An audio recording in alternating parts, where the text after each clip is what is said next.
बिस्मिल्लाहिर्रहमानिर्रहीम। अस्सलाम वालेकुम। ये आपका अपना डिजिटल प्लेटफॉर्म है। मैं तारिक मतीन हूँ। वल्लाहु खैरुल माकिरीन। अल्लाह सबसे बेहतर तदबीर फरमाने वाला है, वही बचाएगा मेरे देश को बलाओं से जो बारिश में शजर से घोंसला गिरने नहीं देता, क्योंकि उसकी तदबीर तमाम तदाबीर की इमाम है। फील्ड मार्शल से आसिम मुनीर साहब से शिकायत की गई थी और ये शिकायत शहबाज शरीफ की थी। करप्ट सियासतदान, करप्ट, ये शिकायत हुई और उसके बाद हमने ये देखा है कि शिकायत काम कर गई। क्या हुआ है इसकी बात करेंगे। शहबाज शरीफ की हुकूमत की हमने दौड़ लगते हुए देखी। 1.5 साल की खामोशी और उसके बाद फौज से आसिम मुनीर साहब से एक शिकायत की गई और शहबाज शरीफ साहब की हुकूमत की हमने दौड़ लगते हुए देखी। अभी मैं आपको इसकी तफसील बताता हूं। इसके बाद गंडापुर साहब, जब आप ये वीडियो देख रहे होंगे तो मुमकिन तौर पर इजलास जारी होगा जो गंडापुर साहब ने बुलाया है बाजोड़ के मामले पर। इजलास बाजोड़ में जो फौजी ऑपरेशन है जिसमें शहरियों की शहादत की इत्तलात आ रही हैं और कुछ दहशतगर्द भी मारे गए, लेकिन शहरियों की शहादत की इत्तलात बहुत तशवीशनाक है।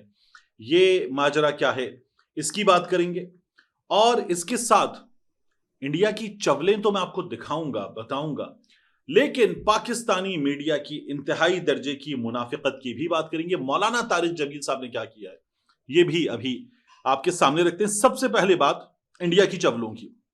आज भारत में उनके ऐवान में नरेंद्र मोदी मौजूद, प्रियंका गांधी मौजूद, राहुल गांधी मौजूद, और ये जो इंडिया पाकिस्तान झड़प थी, इस झड़प पे बात हो रही थी।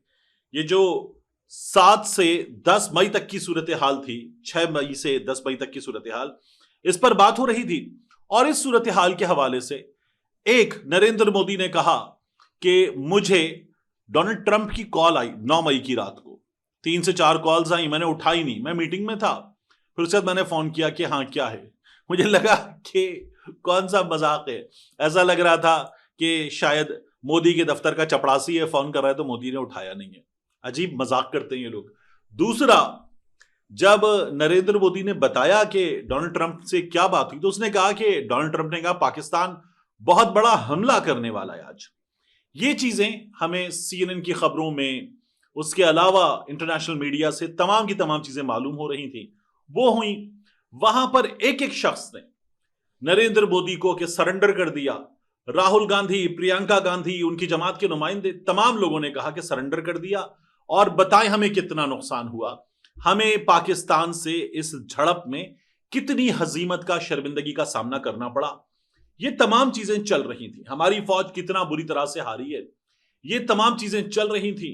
और मैं देख रहा था पाकिस्तानी मीडिया, जाहिर है कि हमारी फौज ने उनको मुंह तोड़ जवाब दिया और ऐसी की तैसी करके रख दी, उधेड़ के रख दिया, तो हमारे लिए काबिल फख्र बात है।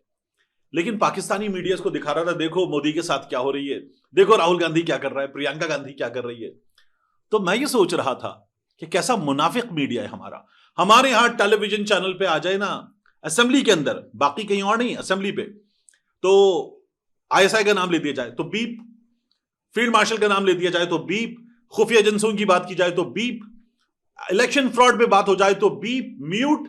हम यूट्यूब पे म्यूट कर देते हैं, टेलीविजन तो छोड़ें, हम यूट्यूब पे म्यूट कर देते हैं। किसी टेलीविजन प्रोग्राम में कोई बात हो जाए तो म्यूट। मैंने बात की थी, हम टीवी के प्रोग्राम में मैं मौजूद था, वहां मैंने बात की थी और मैंने कहा था बताइए, लटकी हुई पतलून उठा के कमर का साइज बताना ज्यादा बड़ा जुर्म है या पहनी हुई पतलून उतार के टांगों के दरमियान करंट लगाना ज्यादा बड़ा जुर्म है। तो उसके बाद ये मुझे पैगाम मिल गया टेलीविजन चैनल्स पे काम करने वाले दोस्तों की जानिब से कि अब आपको बतौर मेहमान नहीं बुलाया जाएगा। तो ये हमारी मीडिया का हाल है। मुनाफिकत कर रहे थे हम। वहां उनकी फौज के हारने की बात हो रही थी, उनके वजीर आजम की धुलाई हो रही थी और कोई बीप नहीं थी, कोई म्यूट नहीं था, कोई कट नहीं हुआ, चलने दिया। हमारा मीडिया कहता है देखो मोदी के साथ क्या हो रहा है। और बेशर्म, तुम लोग दिखाते नहीं हो। तुम लोग एक साबिक वजीर आजम को, सबसे बड़े स्पोर्ट्स हीरो को, फिल्मथेरेपी के सबसे बड़े हीरो को तुम कहते हो बानी पीटीआई, बानी पीटीआई, और यहां कह रहे हो देखो नरेंद्र मोदी के साथ क्या हो रहा है। फिट्टे मुंह तुम्हारा, और मजाक उड़ाते हो नरेंद्र मोदी के साथ क्या हो रही है। यहां कोई शख्स किसी छोटे ऑफिसर के बारे में भी बात कर ले तो हम म्यूट कर देते हैं। हमारा मीडिया ये काम करता है। तो मुनाफिकत है इंतहाई दर्जे की, इसकी मुझे आपसे बात करनी थी। दूसरा जो शाहजेब रिंद है, एमएमए फाइटर पाकिस्तान का, तीसरी बार वर्ल्ड चैंपियन बना है, उसने शिकायत की थी।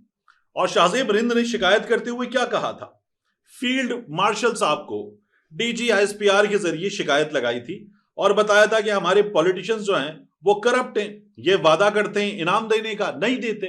मुझसे वादा किया था कि 5 मिलियन मुझे, यानी 50 लाख रुपए मुझे इनाम देंगे और 8 मिलियन यानी 80 लाख रुपए मेरी ट्रेनिंग के लिए सपोर्ट करेंगे। उसने कहा मुझे दिए नहीं और अब मैं शिकायत करने पर मजबूर हूं। उसने DGISPR को शिकायत कर दी, मतलब फौज को शिकायत कर दी। फिर हमने देखा था तारड़ साहब आए, उन्होंने कहा जी कुछ मसाइल होते हैं, प्रॉब्लम्स होती हैं, आपको समझना चाहिए। क्या किया आपने, शिकायत लगा दी, करते हैं।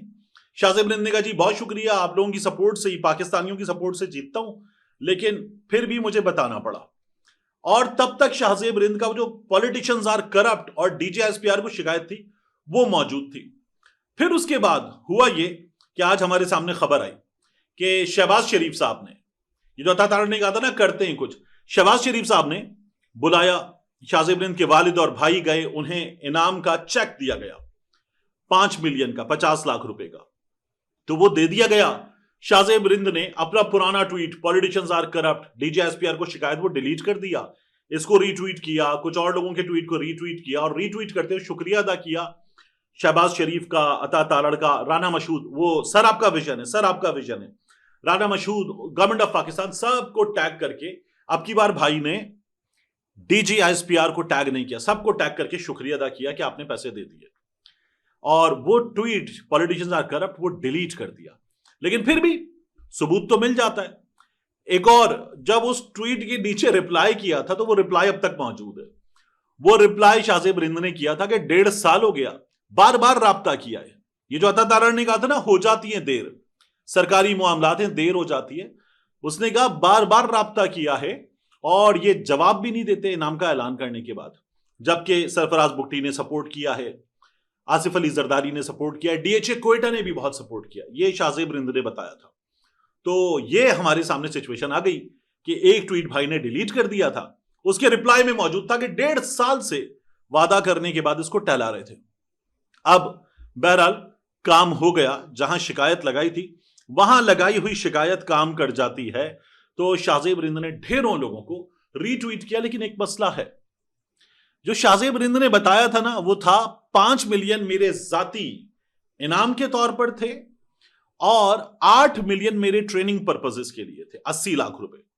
5 मिलियन तो दे दिए, 80 लाख रुपए कहां हैं, 8 मिलियन कहां हैं, इस बात का कोई जवाब नहीं है। लेकिन बहरहाल इस हीरो को, नेशनल हीरो को यह इनाम मिल गया, अच्छी बात है, मुबारक हो शाहजेब रिंद को। शिकायत ठीक जगह की थी, लड़के ने, काम आ गई और इनाम मिल गया। अब मैं आपको बताऊं मौलाना तारिक जमील साहब ने क्या किया। मजहर बरलास साहब ने ट्वीट करके बताया नून लीग के साथ क्या हुई। मजहर बरलास साहब ट्वीट करके बताते हैं, सीनियर सहाफी हैं, कॉलम निगार हैं, गुज़श्ता रोज काशिफ अब्बासी के घर दुआया तकरीब में अहले सहाफत भी थे और सियासतदान भी। खिताब करते हुए मौलाना तारिक जमील ने इस्लामी तारीख के जालिम हुक्मरानों का तस्करा शुरू कर दिया। फुलां का चेहरा भी मरते वक्त स्याह हो गया, वगैरह वगैरह। जालिम हुक्मरानों का जिक्र करते करते मौजूदा जालिम हुक्मरानों की बात छिड़ गई।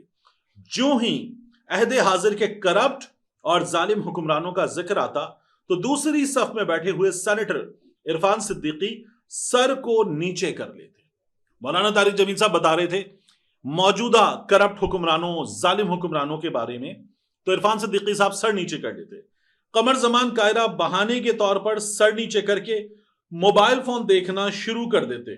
शाहिद खाकान अब्बासी हैरान नजर आए, जबकि शाहजी, मुशाहिद हुसैन सैयद की बात हो रही है, जबकि शाहजी मुशाहिद हुसैन सैयद हर जुमले पर वाह वाह करते दिखाई दिए। बल्कि जब तकरीर खत्म हुई तो मुशाहिद हुसैन सैयद ने मौलाना तारिक जमील से कहा आज ते कड़ाके कट देते जे। तारिक जमील साहब ने आज तो कड़ाके निकाल दिए, यानी हड्डियां जब बोन क्रैकिंग होती है ना वो आवाज आई, और आपने तो आज इनको जाहिर के चटक के रह गए ये लोग। ये कर दिया मौलाना तारिक जमील साहब ने। तो हमारे हुक्मरान जो काम कर रहे हैं और इंतहाई दर्जे की मुनाफिकत के साथ अवाम के साथ कर रहे हैं, अपने मुखालिफिन के साथ कर रहे हैं, वो पूरी कौम देख रही है। मौलाना तारिक जमील साहब ने बता दिया, बहुत शुक्रिया। ना बताते तो भी सबको नजर आ रहा है, एक साबिक वजीर आजम, उसकी बहनों को आप मिलने नहीं देते अदालत की इजाजत के बावजूद, उसकी जमात के लोगों को मिलने नहीं देते, उसके वकीलों को मिलने नहीं देते, उसको आपने जिस हाल में रखा हुआ है दुनिया देख रही है, थू थू कर रहे हैं लोग कि ये क्या मजाक किया हुआ है। फिर उसके बाद उसकी जमात के लोगों के साथ जो हो रहा है, आज जब छापे पड़ेंगे ना, आज लाहौर में 8वां दिन होगा मुसलसल जब छापे पड़ेंगे, पिंडी में रोज छापे पड़ रहे हैं, मुल्तान में रोज छापे पड़ रहे हैं कि ये 5 अगस्त को निकल के तो दिखाएं। ये पाकिस्तान तहरीक इंसाफ के साथ हो रहा है। रात 2:30 बजे तक अदालतें समाअत कर रही हैं और ऐसे फारिग किया जा रहा है, ऐसे, यानी मातहत अदालत से फैसला आए, किसी को इलेक्शन कमीशन फारिग नहीं करता, यहां इलेक्शन कमीशन पाकिस्तान तहरीक इंसाफ वालों को फारिग कर रहा है।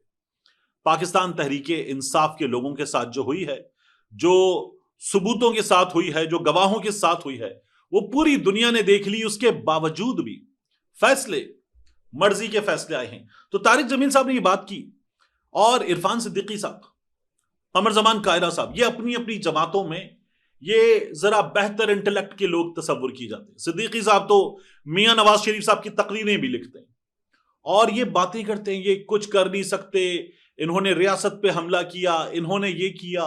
एक चीज साबित नहीं हुई, एक चीज अभी भी जो फैसला है, उस फैसले में लिखा गया है हमने पाकिस्तान तहरीक इंसाफ वालों के लिए कि ये मौके पे मौजूद थे। जिसने प्रेस कॉन्फ्रेंस की उसके लिए क्लीन चिट, मुराद रास के लिए क्लीन चिट, अंदरीब अब्बास के लिए क्लीन चिट, फर्रुख हबीब के लिए क्लीन चिट, फिर ऐसी बहुत से लोग हैं उनके लिए क्लीन चिट, निकले जाएं, आपके लिए सजा नहीं है। ये सब कुछ हुआ और उसके बाद बाकी लोग साबित हो ना हो, इन लोगों को टांग दो, ये हमारी अदालतों ने किया है, हमारी अदालतों के फैसले ये बता रहे हैं। तो तारिक जमील साहब ने जब ये बातें की हैं तो इरफान सिद्दीकी साहब, कमर जमान कायरा साहब, ये लोग सर झुकाए बैठे थे। शाहिद खाकान अब्बासी साहब हैरान नजर आ रहे थे। ये मजहर बरलास साहब हमें बता रहे हैं। अच्छी बात है, कोई हो जो इन लोगों को बताए कि तुम कर क्या रहे हो।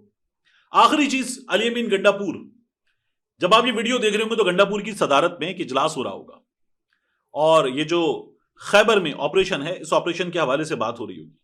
लेकिन जो ऑपरेशन नोटिफिकेशन आया, 3 रोजा कर्फ्यू का नोटिफिकेशन आया, उसमें तो नीचे लिखा हुआ है कि गंडापुर को कॉपी किया गया, उनके ऑफिस को कॉपी किया गया है, उनको बता दिया गया है। तो गंडापुर साहब किसको बना रहे हैं? गंडापुर साहब बताएं किसको बना रहे हैं, क्योंकि गंडापुर साहब इससे पहले भी कई दफा ये नहीं होने दूंगा, ऐसा नहीं होगा, आईएसआई वाले ले जाएं, एमआई वाले ले जाएं फैसला करने, ये कर चुके। तो अब किसको बना रहे हैं आप इस वक्त अगर बना रहे हैं तो बना किसको रहे हैं गंडापुर साहब? क्योंकि आपके इजलास में इस ऑपरेशन पे बात होगी, ऑपरेशन चल पड़ा है, 3 रोज तक जारी रहेगा। शहरियों की शहादतों की इत्तलात आ रही हैं। आपके यहां अपने शहरी वो उठते हैं बरकंबर खैर कबीले के, और बरकंबर खेल कबीले के वो लोग जाके तालिबान के सामने वो उठाते हैं कुरान और उनको वास्ता देकर कहते हैं चले जाओ। तो आप लोग अपनी जिम्मेदारी भी तो पूरी करें। फौज ना मंजूर हमारे इलाकों में, आपने कह दिया, लेकिन अपनी जिम्मेदारी पूरी करें। आपको तो फिर मोहसिन नकवी पीछे पड़ जाता है, वो कहता है बताओ, भत्ता देते हो तालिबान को, बताओ जवाब दो। तो ये आपके साथ हो रही है। आप जो इजलास बुला के फैसले कर रहे हैं, उन फैसलों से पहले जवाब तो दीजिए कौम को कि जो कुछ अब तक हुआ है वो हुआ कैसे है।